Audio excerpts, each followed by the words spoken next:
श्री स्वामी समर्थ. नमस्कार सर्वांना. तुम्हा सर्वांचं आपल्या योगेश्वर कृपा या यूट्यूब चॅनेलवर सहर्ष स्वागत आहे. रक्षाबंधनाला राखी बांधण्याची योग्य वेळ कोणती? या 3 तासात राहू काळाचं सावट जाणून घ्या. शुभमुहूर्त. रक्षाबंधन 28 ऑगस्ट 2026 रोजी साजरा केला जाईल. यंदा भद्रेचे सावट नसून सकाळी 6:23 ते 9:48 या 3 तास 25 मिनिटात राखी बांधणं शुभ मानलं जातं. रक्षाबंधन हा भाऊ बहिणीच्या प्रेमाचा आणि विश्वासाचा सण मानला जातो. या दिवशी बहीण भावाच्या मनगटावर राखी बांधून त्याच्या दीर्घ आयुष्याची आणि सुखी आयुष्याची प्रार्थना करते. तसंच भाऊही बहिणीच्या आयुष्यभर रक्षण करण्याचं वचन देतो. त्यामुळे रक्षाबंधनाच्या दिवशी राखी बांधण्यासाठी शुभ मुहूर्त कोणता, भद्रकाल आहे की नाही याकडे लक्ष अनेकांचं असतं. यंदा रक्षाबंधन 28 ऑगस्ट 2026 रोजी साजरा केला जाईल. पंचांगानुसार श्रावण पौर्णिमा तिथीची सुरुवात 27 ऑगस्ट रोजी सकाळी 9:08 होईल, तर पौर्णिमा तिथीची समाप्ती ही 28 ऑगस्ट रोजी सकाळी 9:48 होईल. उदय तिथीनुसार रक्षाबंधन 28 ऑगस्टला साजरा केला जाईल. भद्राचे सावट आहे का? रक्षाबंधनाच्या दिवशी भद्रकाळ असेल तर राखी बांधणं टाळावं अशी धार्मिक मान्यता आहे. मात्र यंदा भावंडांना यांची काळजी करण्याची गरज नाही. पंचांगानुसार भद्रकाळ 27 ऑगस्ट रोजी सकाळी 9:08 ते 9:32 पर्यंत या कालावधीत असेल. म्हणजे रक्षाबंधनाच्या दिवशी भद्राचे सावट राहणार नाही. राखी बांधण्याचा शुभ मुहूर्त काय? ज्योतिषशास्त्रीय माहितीनुसार 28 ऑगस्ट रोजी सकाळी 6:23 ते 9:48 या वेळेत राखी बांधणं शुभ मानलं जाईल. हा मुहूर्त एकूण 3 तास 25 मिनिटांचा आहे. त्यामुळे शक्य असेल तर सकाळच्या वेळेतच भावाला राखी बांधण्याचा प्रयत्न करा. सकाळी शक्य नसेल तर दुपारच्या अभिजित मुहूर्तातही राखी बांधता येऊ शकते. तसेच यंदा रक्षाबंधनाच्या दिवशी चंद्रग्रहणही होणार असल्याचं नमूद करण्यात आलेलं आहे. मात्र हे ग्रहण भारतातून दिसणार नाही, त्यामुळे सूतक काळ लागू होणार नाही अशी माहिती आहे. राखी बांधताना का म्हणावा हा मंत्र जाणून घ्या. रक्षाबंधनातील पवित्र मंत्राचे धार्मिक आणि भावनिक महत्त्व आज जाणून घेऊया. त्या शक्तिशाली मंत्राबद्दल जो तुमच्या भावासाठी केवळ एक धागा नाही तर एक संरक्षक कवच बनू शकतो. श्रावणाची रिमझिम, घरात उत्साहाचे वातावरण, सजवलेले ताट आणि भावाच्या प्रतीक्षेत असलेली बहीण. रक्षाबंधन म्हणजे केवळ एक सण नाही तर बहीण भावाच्या नात्यातील गोडवा, विश्वास, अतूट प्रेमाचा उत्सव. या दिवशी बहिणीच्या हातातील रेशमी धागा भावाच्या मनगटावर बांधला जातो आणि हा धागा त्याच्या नात्याला अधिक घट्ट करतो. पण तुम्हाला माहीत आहे का की हा साधा दिसणारा धागा केवळ एक प्रतीक नाही तर ते एक रक्षासूत्र आहे. आणि या रक्षासूत्राला खरी शक्ती मिळते ती एका विशेष मंत्राने. अनेकदा आपण घाई गडबडीत किंवा नकळतपणे केवळ राखी बांधतो, पण त्यामागे शास्त्र आणि मंत्राचे महत्त्व विसरतो. चला आज जाणून घेऊया त्या शक्तिशाली मंत्रांबद्दल जो तुमच्या भावासाठी केवळ एक धागा नाही तर एक संरक्षक कवच बनू शकतो. विधीचा आत्मा तो पवित्र मंत्र. शास्त्रानुसार बहिणीने भावाला राखी बांधताना या मंत्राचा उच्चार करणे अत्यंत महत्त्वाचे आणि फलदायी मानले जाते. मंत्र: येन बद्धो बली राजा दानवेंद्रा महाबल तेन त्वामं प्रतिबद्धनामि रक्षे माचल. या मंत्राचा अर्थ: ज्या रक्षासूत्राने महाबली दानशूर राजा बलीला बांधले गेले होते त्याच रक्षाबंधनाने मी तुला बांधत आहे. हे रक्षे राखी, तू चलित होऊ नकोस, स्थिर राहा. याचा भावार्थ असा की हे भावा, ज्याप्रमाणे एका रक्षासूत्राने महापराक्रमी राजा बलीला संरक्षण दिले त्याचप्रमाणे हे रक्षासूत्र तुझे सर्व संकटापासून रक्षण करो. मी तुझ्या संरक्षणाची आणि दीर्घ आयुष्याची कामना करते. मंत्रामागील कथा. राजा बलीची पौराणिक गाथा. या मंत्राचा थेट संबंध राजा बली आणि वामन अवताराच्या कथेशी आहे. जेव्हा भगवान विष्णूंनी वामन अवतारात राजा बलींकडे 3 पाऊल जमीन मागितली आणि त्यांचे सर्वस्व जिंकून त्याला पाताळ लोकात पाठवले, तेव्हा राजा बलीने भगवान विष्णूंना आपल्यासोबत पाताळातच राहण्याची विनंती केली. भगवान विष्णू पाताळात गेल्याने देवी लक्ष्मी चिंतित झाल्या. तेव्हा त्यांनी राजा बलीला राखी बांधून त्याला आपला भाऊ मानले आणि बदलात भगवान विष्णूंना मुक्त करण्याची विनंती केली. ज्या धाग्याने देवी लक्ष्मीने राजा बलीला बांधले तोच धागा इतिहासातील पहिले रक्षासूत्र मानला जातो. तेव्हापासून त्याच पवित्र भावनेने आणि त्याच संरक्षणाच्या प्रार्थनेसह हा मंत्र उच्चारला जातो. मंत्रोच्चार का आहे आवश्यक जाणून घ्या. महत्त्व. राखी बांधताना मंत्र बोलण्याला केवळ धार्मिकच नाही तर भावनिक आणि मानसिक महत्त्वही आहे. रक्षासूत्र बनते कवच. जेव्हा आपण मंदिरात जातो तेव्हा पुजारी मंत्रोच्चार करत आपल्या हातात कलावा बांधतात. मंत्रांमुळे त्या धाग्यात सकारात्मक ऊर्जा निर्माण होते.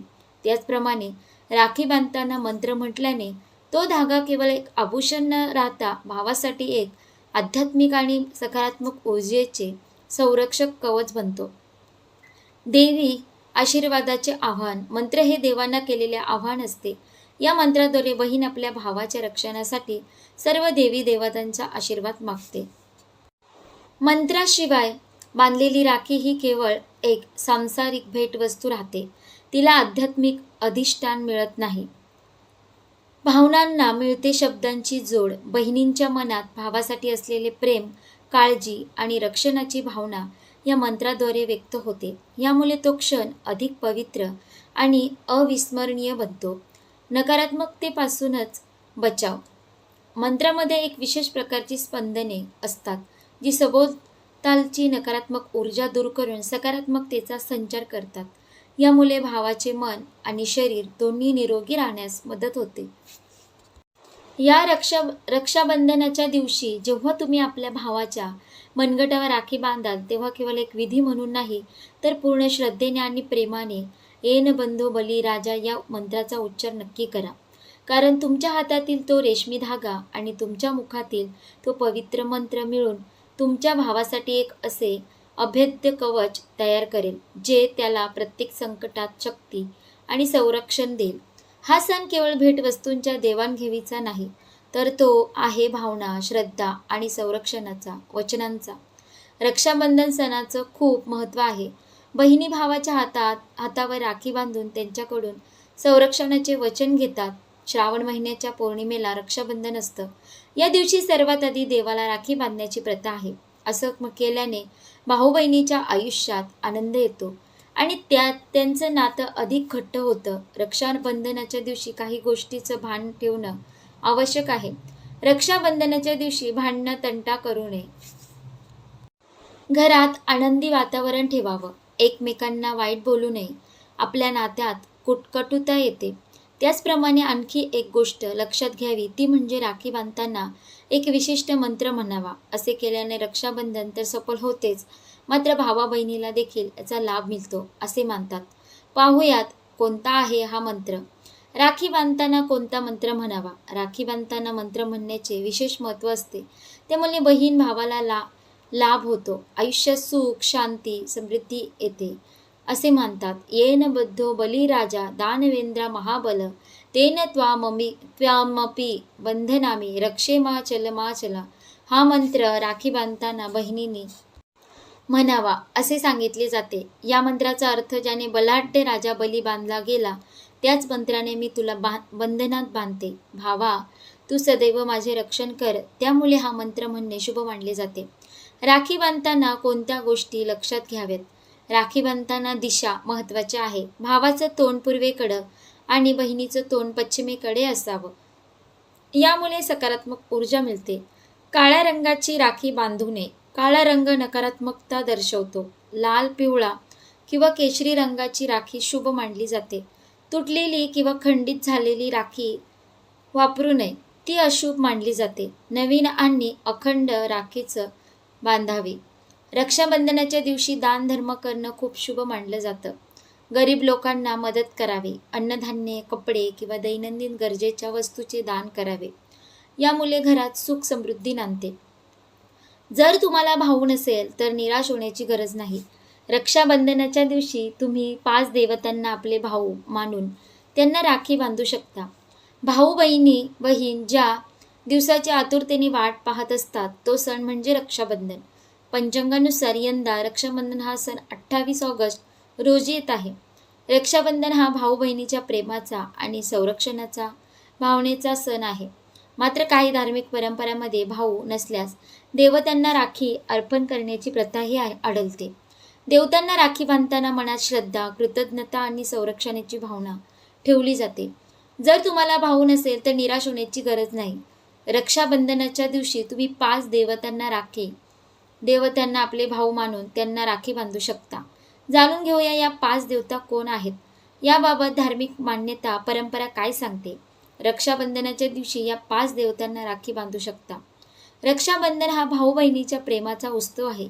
या दिवशी बहीण राखी बांधतात आणि भाऊ आपल्या बहिणीचे रक्षण करण्याचे वचन देतात. मात्र कधी कधी भाऊ नसल्यामुळे बहिणी निराश होतात आणि कोणाला राखी बांधायची या विचारात पडतात. पण निराश होण्याची गरज नाही, कारण या शुभ प्रसंगी 5 देवतांना राखी बांधून हा सण मोठ्या थाटामाटात साजरा केला जाऊ शकतो. अनेक ठिकाणी भावाला राखी बांधण्यापूर्वी या देवतांना राखी बांधण्याची परंपरा आहे. जाणून घेऊया रक्षाबंधनाला कोणत्या 5 देवतांना राखी बांधावी. तुम्ही कोणत्या 5 देवांना राखी बांधावी? भगवान श्रीकृष्ण. धार्मिक मान्यतेनुसार श्रीकृष्ण आणि द्रौपदीच्या कथेशी राखीचा संबंध जोडला जातो. द्रौपदीने कृष्णाच्या हाताला जखम झाल्यावर आपल्या साडीचा पदर फाडून तो बांधला, अशी प्रसिद्ध कथा आहे. त्यामुळे कृष्णाला राखी अर्पण करण्याची परंपरा काही ठिकाणी आढळते. भगवान गणेश. धार्मिक मान्यतेनुसार गणपतीला विघ्नहर्ता मानले जाते. त्यामुळे रक्षाबंधनाच्या दिवशी गणेशाला राखी अर्पण करून संकटापासून संरक्षण आणि शुभत्वाची प्रार्थना केली जाते. भगवान हनुमान. धार्मिक मान्यतेनुसार हनुमानजींना शक्ती, धैर्य आणि संकटमोचक देवता मानले जाते. त्यामुळे त्यांना राखी अर्पण करून धैर्य आणि संकटापासून संरक्षण मिळावे अशी श्रद्धा आहे. भगवान शिव. धार्मिक मान्यतेनुसार भगवान शिव हे रक्षण आणि कल्याणाचे प्रतीक मानले जातात. काही भक्त रक्षाबंधनाच्या दिवशी शिवलिंग किंवा शिवप्रतिमेसमोर राखी अर्पण करून कुटुंबाच्या सुख समृद्धीसाठी प्रार्थना करतात. भगवान विष्णू. धार्मिक मान्यतेनुसार भगवान विष्णूंना पालनकर्ता आणि रक्षक मानले जाते. त्यामुळे विष्णूंना राखी अर्पण करून जीवनात संरक्षण, स्थैर्य आणि सुख समृद्धी मिळावी अशी धार्मिक भावना व्यक्त केली जाते. राखी बांधताना काय करावे? परंपरेनुसार देवतेंच्या प्रतिमेला किंवा मूर्तीला राखी अर्पण करण्यापूर्वी स्वच्छता करून पूजा करावी, अक्षता, कुंकू वाहावे आणि मनोभावे प्रार्थना करावी. देवतेला राखी बांधण्याची पद्धत सर्वच परंपरांमध्ये समान नाही. त्यामुळे आपल्या कुटुंबातील किंवा स्थानिक धार्मिक परंपरेनुसार पूजा करणे योग्य ठरते. राखी बांधताना काय करावे? परंपरेनुसार देवतेच्या प्रतिमेला किंवा मूर्तीला राखी अर्पण करण्यापूर्वी स्वच्छता करून पूजा करावी, अक्षता, कुंकू वाहावे आणि मनोभावे प्रार्थना करावी. देवतेला राखी बांधण्याची पद्धत सर्वच परंपरांमध्ये समान नाही. त्यामुळे आपल्या कुटुंबातील किंवा स्थानिक धार्मिक परंपरेनुसार पूजा करणे योग्य ठरते. भद्रकाल म्हणजे काय? आता आपण पाहूया. धार्मिक मान्यतेनुसार भद्रा काल दर महिन्याला 7 ते 8 वेळा येते आणि त्याचा कालावधी 6 ते 12 तास असतो.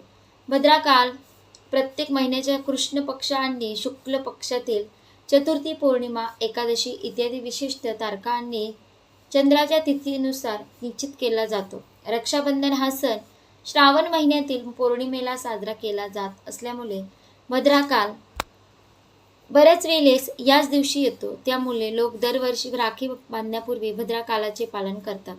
धार्मिक मुहूर्तशास्त्रात भद्रेला शुभ कार्यासाठी प्रतिकूल काल मानले जाते. त्यामुळे विवाह, गृहप्रवेश, उपनयन, रक्षाबंधन यांसारखी मंगल कार्ये भद्रकालात न करण्याची परंपरा आहे. भद्रा आणि शनिदेवाचा संबंध काय? पौराणिक कथेनुसार भद्रा ही सूर्यदेवाची कन्या आणि शनिदेवाची बहीण असल्याचे सांगितले जाते. तिचा स्वभाव उग्र होता आणि तिच्या जन्मामुळे शुभ कार्यामध्ये अडथळे येत असत, अशी कथा प्रचलित आहे. त्यामुळे तिच्या काळात मंगल कार्य टाळण्याची धार्मिक परंपरा रूढ झाली असे मानले जाते. रावण आणि भद्रकाल. पौराणिक कथा. काही धार्मिक ग्रंथामध्ये असा उल्लेख आहे की रावणाची बहीण शूर्पणखेने भद्राकालात त्याला राखी बांधली होती. त्यानंतर त्याचे संपूर्ण साम्राज्य नष्ट झाले. हनुमानाने लंका जाळली. त्यानंतर प्रभू रामासोबत युद्ध झाले, ज्यात रावणाचा पराभव झाला आणि तो मारला गेला. म्हणून अशुभ भद्रा काळात राखी बांधू नये अशी परंपरा आढळते. भद्रा काळात राखी का बांधत नाही? धार्मिक मान्यतेनुसार रक्षाबंधन हा अत्यंत शुभ संस्कार मानला जातो. त्यामुळे भद्रेच्या काळात राखी बांधल्यास त्या शुभ कार्यात अडथळा येऊ शकतो, अशी धार्मिक श्रद्धा आहे.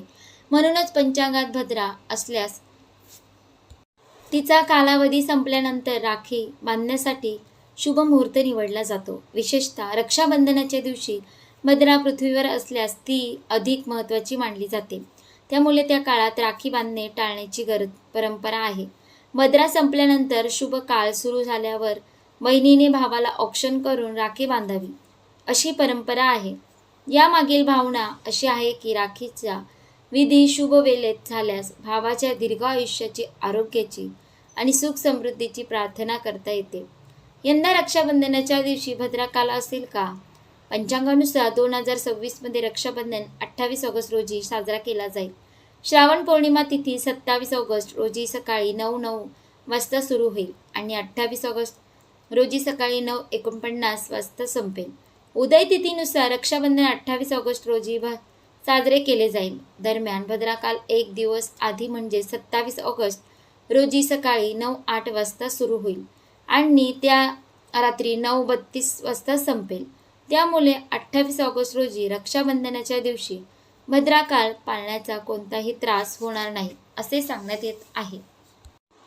अशा प्रकारे आपण ह्या व्हिडिओमध्ये रक्षाबंधनची संपूर्ण माहिती पाहिली. रक्षाबंधनला राखी बांधण्याची योग्य वेळ कोणती, राहू काळात राखी बांधावी की नाही, भद्राकाल कधी आहे, शुभ मुहूर्त काय, ही संपूर्ण माहिती आपण या व्हिडिओमध्ये पाहिली. तुम्हाला जर ही माहिती आवडली असेल तर व्हिडिओला एक लाईक करा, शेअर करा आणि आपल्या योगेश्वर कृपा या यूट्यूब चॅनलला नक्की सबस्क्राईब करा. भेटू एका पुढच्या नवीन व्हिडिओमध्ये. धन्यवाद. श्री स्वामी समर्थ. जय जय स्वामी समर्थ.